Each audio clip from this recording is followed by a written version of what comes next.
Good afternoon, everyone. I hope you can see me and hear me. Can we start? I hear you, Luis. Commissioner, audio okay? Yes, okay.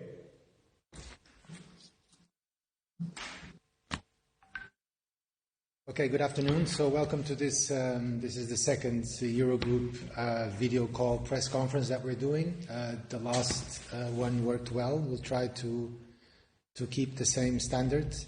We have the same setting as last week. So I have here in Lisbon President Mario Senteno. Commissioner Τζεντιλόνι is joining us from Brussels, and ESM's Managing Director Klaus Rέgklingg is in Luxembourg. At the end of the initial statements, as usual, there will be some questions. In this case, we'll take 5 to 6 questions that were sent electronically by journalists who are following this press conference remotely. I will read the questions that are posed by journalists, and the President will now debrief you on the outcome of the meeting today, and we will take the next speakers afterwards. Please take the floor.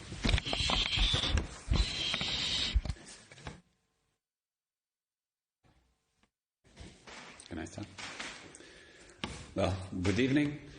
We have just finished a video conference of the Eurogroup together with the non-Euro area finance ministers.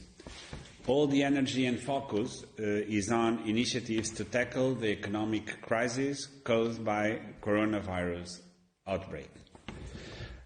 Let me start by expressing again my deepest sympathy and solidarity with the citizens and families hit by this crisis. This is a devastating human tragedy, and we are all affected. We met only a week ago, and what a difference a week makes in the context of this crisis. In economic fallout, but also in the boldness of our policy response. In these last 8 days, the epidemic has taken a stronger toll on our citizens, businesses, and overall on our economies. At the same time, governments and institutions in the European Union are taking decisive measures. Today, we took stock of all the measures already taken and also of the initiatives that are being explored among institutions. The aim is to prepare for the meeting of the leaders on Thursday, where decisions are expected.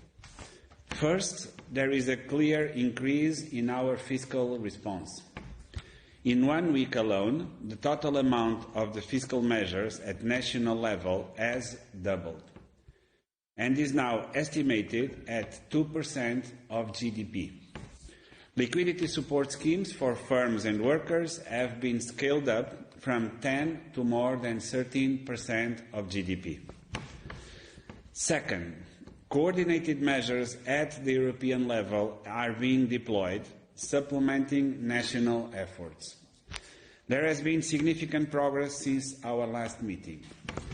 To provide for the required flexibility in our budget, the Commission has activated the general escape clause of our fiscal rules. The decisions taken by the ECB last week have provided a strong element of reassurance, and we have welcomed them unanimously. We also welcome the Commission's temporary state aid framework, which helps our efforts to provide public support to our companies while safeguarding the level playing field in the single market. The Corona Response Investment Initiative will help to support healthcare systems, small and medium enterprises, and the labour market, by making resources from the structural funds available for the challenges we face today. Accelerated legislative work is now underway to make this initiative operational.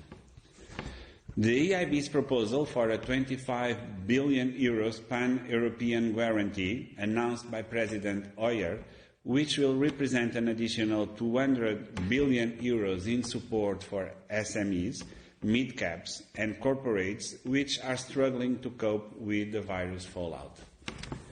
Third, we have started a debate on additional forms of support to reinforce crisis management and prepare the ground for economic recovery. We are committed to explore all possibilities necessary to support our economies get through these difficult times.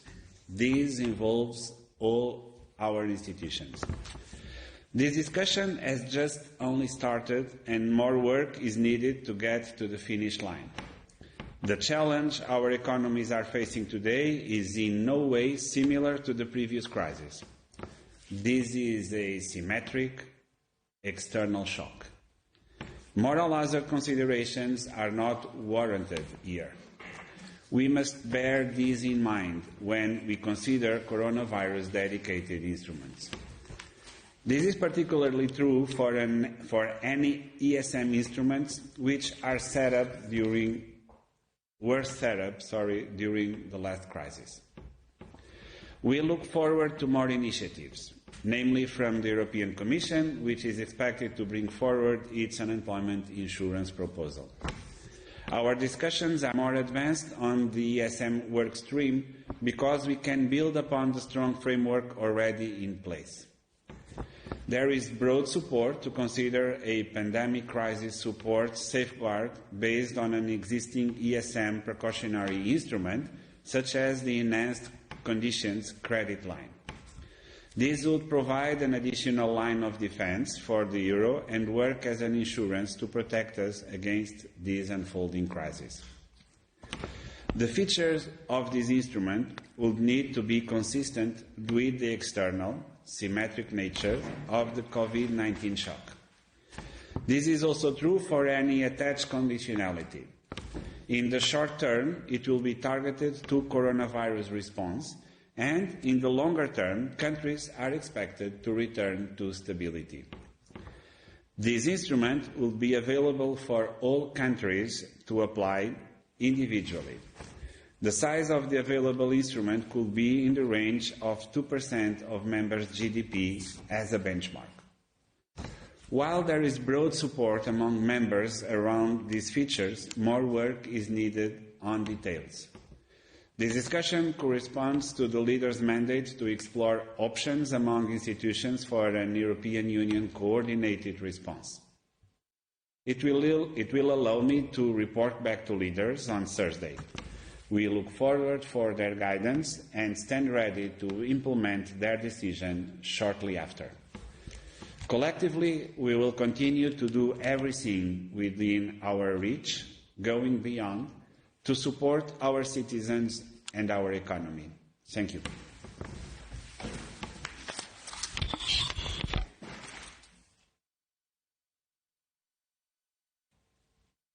Thank you.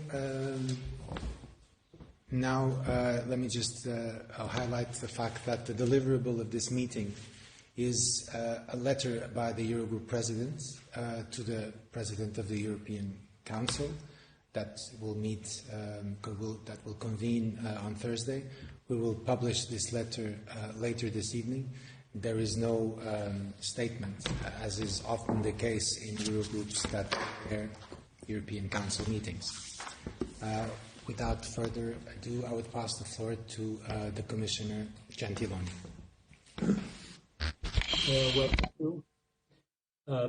In fact, since the 8 days from our last meeting, the seriousness of the outbreak is clear to all our citizens, and Europe is now the center of this pandemic. And also in this occasion, I think we should praise especially people working in our healthcare system, medical doctors, all the people working there. As here in Brussels, we are doing every evening at 8 in the evening. This fight for life is also from finance ministers and institutions a fight to mitigate, tackle the consequences of this crisis from an economic point of view. We will have serious consequences. Today, the PMI index in the euro area fell by 20 points. It is its lowest level ever, below the level that was reached after the months after the Lehman Brothers crisis. We acted strongly and fast. I think we have to recognize this. In a couple of weeks, we took measures that only a few months ago were impossible to imagine. We changed our rules, our fiscal rules. Yesterday, the ECOFIN approved the general escape clause for our Stability and Growth Pact. We changed our rules on state aid. We concentrated 94 billion from the EU resources on initiatives to fight coronavirus. The ECB took a strong, decisive step with its pandemic purchase program, and member states. Last meeting we were aggregating 1% of GDP on member state measures. We are now above 2% of GDP.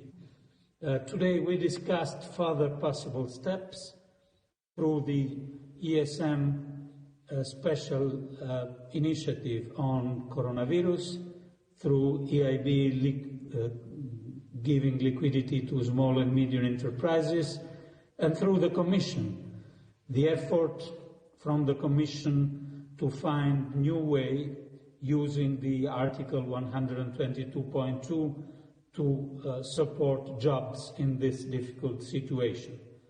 These new steps we discussed today are steps we will deliver on soon. And these steps are part of a longer way. Step by step, a European reconstruction plan should take place, and the coordination you are showing also in the meeting today will make this possible. Thank you.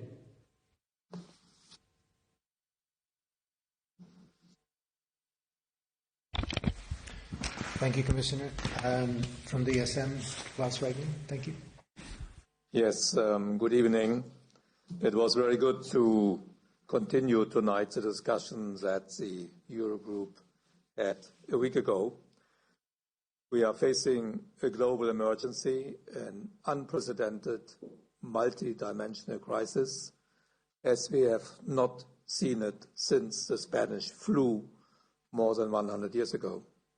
Our economies and the livelihood of citizens will be seriously affected. And I want to assure you that all this is on our minds as we meet to discuss the best coordinated efforts to face this uncertain future together. We are seeing extraordinary signs of solidarity from people, entrepreneurs, companies and countries in Europe and around the world that are adapting their work to respond to the crisis. Even though the ESM has no mandate in public health issues, I want to stress that the human dimension of the corona crisis, the stress, the loss of life, and the drama this crisis causes for many of our citizens is fully on our minds as we prepare the contribution the ESM can make. The ESM has experience and expertise in dealing with crisis. This, in a way, is our comparative advantage. We have an available lending capacity of 410 billion euro, the equivalent of 3.4% of euro area GDP, that we could lend to countries that might need it. The last Eurogroup and the summit asked the ESM to examine how we could contribute to Europe's collective response to the corona crisis within our mandate. Among our existing tools, the precautionary credit line is the most suitable instrument to respond to the corona challenge, particularly the precautionary credit line called ECCL, as President Senteno already mentioned. Credit lines are insurance against shocks affecting countries with an otherwise sound general economic and financial situation. Such a precautionary credit, the ECCL in particular, would be available for all member states of the euro area, but it is up to every member state to decide whether they want to apply for it or not. Also, the baseline assumption of any precautionary line is that while the money could be made available to a country or a group of countries, they do not have to draw from it. The funds made available could amount to up to 2% of the country's GDP. This could be adjusted possibly in view of the severity of the spreading of the coronavirus and its economic impact. If the credit line is drawn, the funds would be used to finance the country's immediate health care and economic responses to the crisis. That will also be the focus of our conditions. Of course, it will also be important that countries return to economic and financial stability after the end of the crisis, as also the Commissioner just mentioned. Thank you. Thank you. Now we go to questions. Sorry.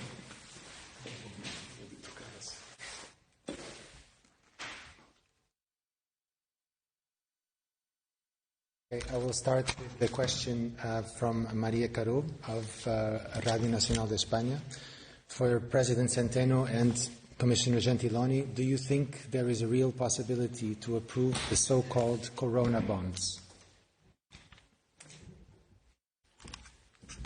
Well, as this crisis unfolds, we have been finding new ways to respond to it.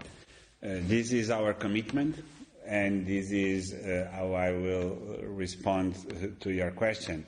We will explore all possibilities to tackle the huge challenges that we still have ahead of us. The response has been quite sizable at the union level, at the national level, all institutions, and I think it's important to also underline the complementarity and the coherence among all those measures and the sense that we have in the Eurogroup is that we will need to continue working and no possible solution has been set apart as of today. Thank you. Commissioner, you want to chip in on the corona bonds? Yes, I agree with what President Senteno said. We have several tools on the table, and corona bonds is one of the tools we can have on the table. We have to go on with our discussion, and we have to build consensus, because all decisions need the level of consensus and coordination that we have showed until now. This is the way we can also discuss new tools, further tools like Corona bonds. Maybe I could add to that in this debate about Corona bonds, one should not forget that to the extent that the EIB and the ESM increase their lending activities, and the most recent proposals from the EIB and what was already proposed last year is that they will issue many more bonds than previously foreseen. The same might happen at the ESM. These issued by EIB and ESM are guaranteed by all our member states. In the case of the EIB, it's all EU members. In the case of the ESM, it is all Euro area members. So this is the concept of common issued bonds by our members. Okay, thank you. Next question from Victoria Dendrino from Bloomberg. Are all member states on board with an ECCL from the ESM? How soon will you be able to finalize the details of such an instrument if leaders give you the mandate?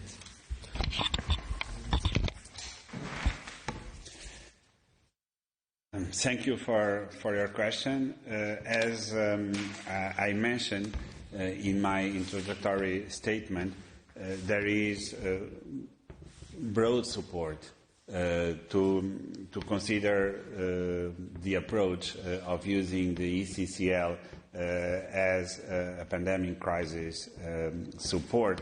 This is quite important at this stage. We need to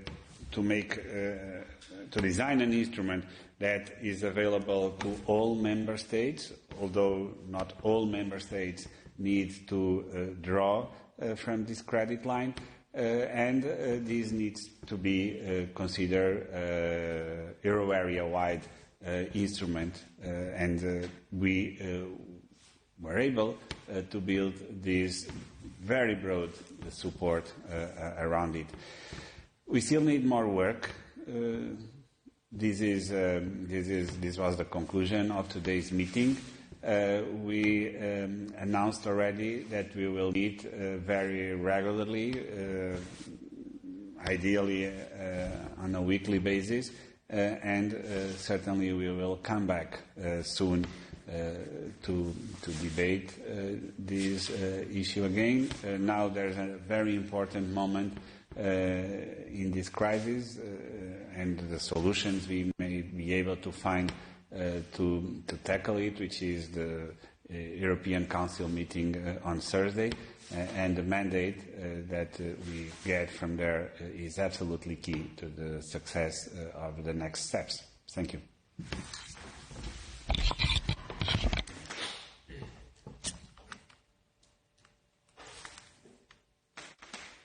Thank you. Next question is from Tommaso Galavotti of ADN Kronos, Italy. In order to avoid a huge financial crisis, an overwhelming response is needed to convince the markets that whatever it takes is not just a hashtag. Do you think that the Netherlands and like-minded countries are leading the EU to repeat the mistakes which were done during the last financial crisis? Or are you determined to avoid them?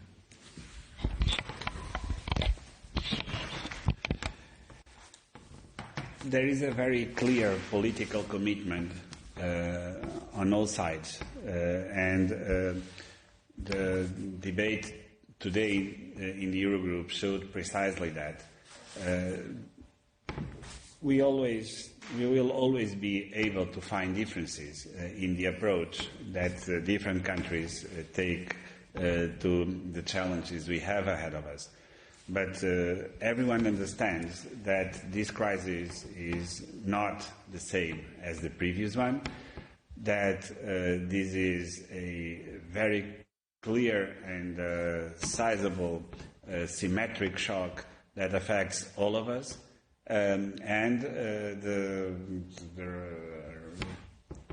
the speed of the response, the size of the response, the comprehensiveness in terms of institutions involved, instruments used,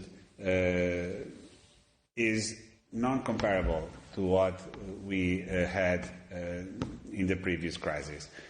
So all decisions in Europe are built on the basis of consensus, and I am pretty much sure that the outcome of what we have been discussing so far will prove that the commitment to not repeat past mistakes will be very clear in the coming weeks. Thank you.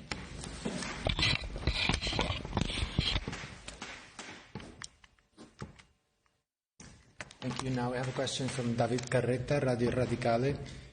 If the European Council will not find a unanimous agreement on ESM solutions, would you envisage a coalition of the willing to support on voluntary basis countries with no fiscal room, like Italy? As I said before, this is by no means a one country or two countries or group of countries crisis. This is a symmetric crisis. This crisis is developing very fast, and there is one issue that makes this crisis very different from the previous ones. We did not have time to prepare for this crisis this time around.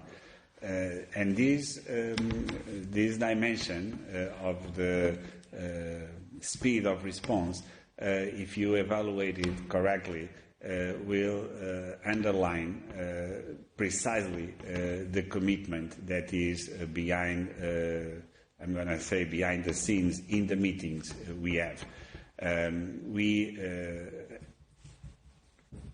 were able to find very quickly very significant and substantial answers to the immediate challenges, and we are building on new instruments, new responses to this crisis.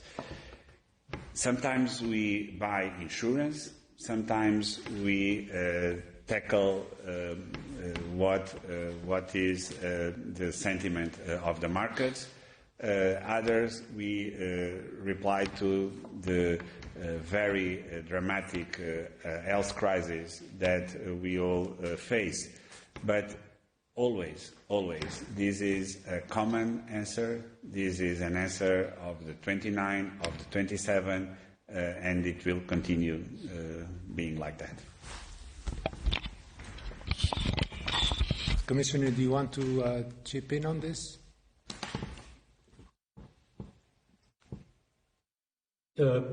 I think that Mario was very clear in answering that we are not having a new crisis as the one we had 12 years ago. It's completely different, and it is involving all European countries, and we need for this coordinated response.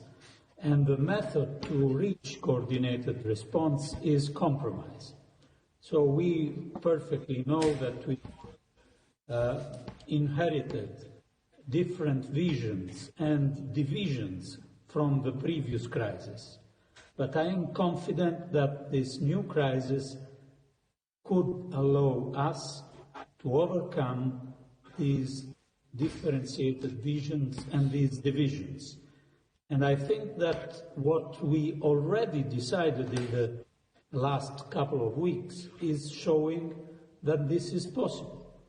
And we should continue on the line of coordination through Okay, thank you.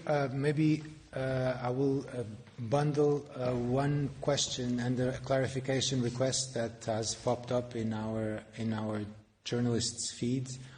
One question is from Sam Fleming of the Financial Times. Do multiple countries need to apply for the ECCL to avoid a stigma? And maybe a slightly related question as a clarification from a number of journalists is, would it be possible to clarify whether it is 2% of each country's GDP that will be made available to each country, or 2% of euro area GDP that will be available in total?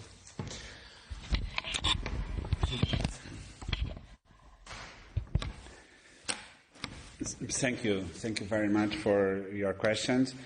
This is an instrument to all euro area member states. I see it pretty much as another wall of defense. Somehow we are buying insurance here against the crisis. And making this insurance readily available to all member states. It's the most important goal of what we are doing right now. Of course, having this available, then, depending on how the situation evolves, individual countries can apply. But we are designing this to all member states. So there is no need for a group or a single or all countries to apply. It's basically to say that this is available.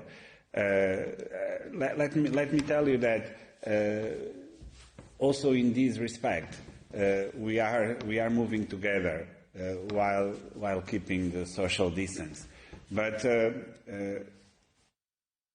this requirement won't mean that we will be further apart more than the required precisely by this social distance recommendation. There is a sense of unity very, very strong among member states. You had another part of the question? Stigma. Regarding the stigma, this is going to be enough. Yes, and this is precisely the motto for the stigma interpretation.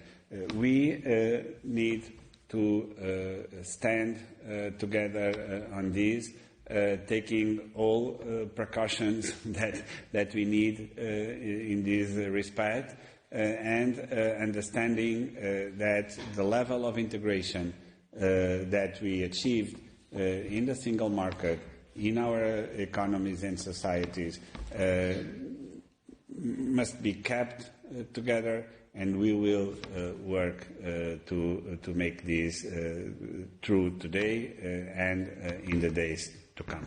Thank you.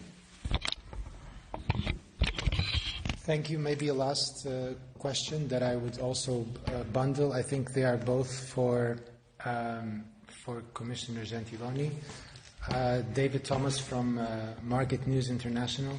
Was there any discussion on likely impact of Eurozone growth in 2020? And if so, what is the current view? And also a question from Pascal Hansen from Agence Europe, which is, did the Eurogroup talk about the temporary reinsurance scheme based on Article 122 of the treaty?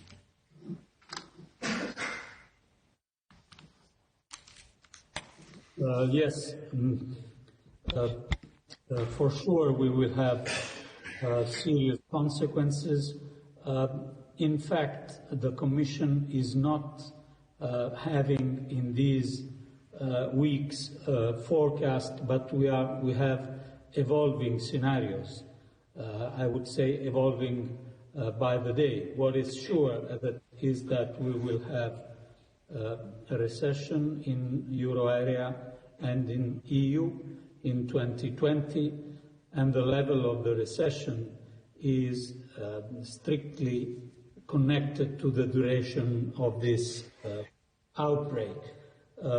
I think that it is now really not realistic to have a forecast. I will be very happy at the moment when a serious forecast would be possible, because this will mean that we have certainty on the evolution of the curve of the pandemic. I think that only certainty on the evolution of the curve of the pandemic will tell us how long the lockdowns in our economies will last and how deep the consequences for our economies we will have. For sure, we will have a recession to face, and this is why we need a strong plan with further steps to face this risk. On the Article 122.2, yes, we had the point was raised in our discussion. It's one of the tools that we discussed, and we are working hard in the Commission to finalize these resources to the goal of reinsurance of our restructuring and unemployment schemes. We are working hard because we have not yet clear if the level of commitment, financial commitment that is allowed to us with the present MFF is sufficient to the need that we have. But I'm rather confident that in the next days we will find a positive solution also in using Article 122. But we are not yet there, and we have to discuss and continue our work to get there. Okay, thank you. We have Klaus Rögling wanted to say a few words on the question of the 2%. Perhaps, Klaus, you can... Yeah, that was not answered. So the question was whether the 2% excess, 2% of GDP applies to the countries that request the ECCL, or whether it was an overall envelope for the euro area as countries can have access to that. It's the former. Its benchmark would be 2% of the country's GDP, the countries that requests the facility. It could go up if there's a particular serious case, but that's not decided yet. There was today a broad consensus around this 2% number, and I think it's clear that this is a substantial amount of money, because as President Senteno said earlier, and also the Commissioner, countries the last few weeks on average have adopted fiscal measures amounting to 2% of GDP. So if they draw 2% of GDP from the ESM, they could finance their national measures with, or they can decide to double the fiscal measures. That would be up to every country, but it shows it is a substantial amount of money that could be made available if we go that way. But I think today the consensus was growing that this would be the right contribution coming from the ESM.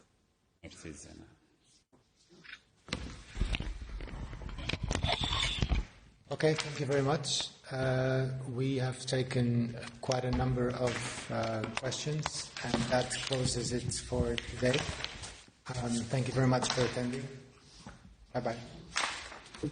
Bye-bye.